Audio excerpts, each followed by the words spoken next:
Everyone, তো দেখতেই পাচ্ছ এখানে আম রয়েছে। বোন আর আমি গিয়ে পাশের বাড়ির গাছ থেকে দুটো আম চুরি করে নিয়ে এসেছি। বোন বলছে অনেকদিন ধরে গরম পড়েছে আম পোড়া শরবত করতে, তো দেখো আমি আজকে আম পোড়া শরবত করবো। আমার দুটো বোন হয়েছে। এই যে আমরা এখানে আগুন জ্বালিয়ে নিয়েছি, এবার দেবো আম দুটো দিয়ে দেবো যাতে আম পুড়িয়ে করলে পরে ভালো সুন্দর হয়। দেখো আমাদের আম অলরেডি পুড়া হয়ে গেছে। এবার আমি আমটাকে ভালো করে ছাড়িয়ে নেব। তো গরম ছিল অবশ্য, আমি আস্তে আস্তে করে ছাড়াচ্ছিলাম।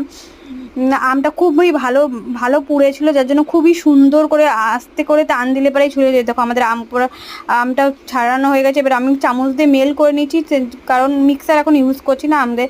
এবার আমাদের দেখো যেটাকে মিক্স করেছিলাম সেটা এরকম হয়েছে। তার মধ্যে আমি একটু কাঁচা লঙ্কা বেটে দিয়েছিলাম, কারণ কাঁচা লঙ্কা দিলে খুবই স্বাদ হয়। বিট লবণটাও দিয়ে দিলাম, স্বাদ মতো চিনি দিলাম। এর মধ্যে জলজিরাও দিয়েছিলাম, কিন্তু লং ভিডিও হয়ে যাচ্ছে বলে আমি দেখাতে পারিনি। তারপরে আমরা একটু ঠান্ডা জল দিয়ে ভালো করে মিশিয়ে নিলাম। আর এই যে বোনকে দিয়েছি, বোন বলছে খুবই সুন্দর হয়েছে।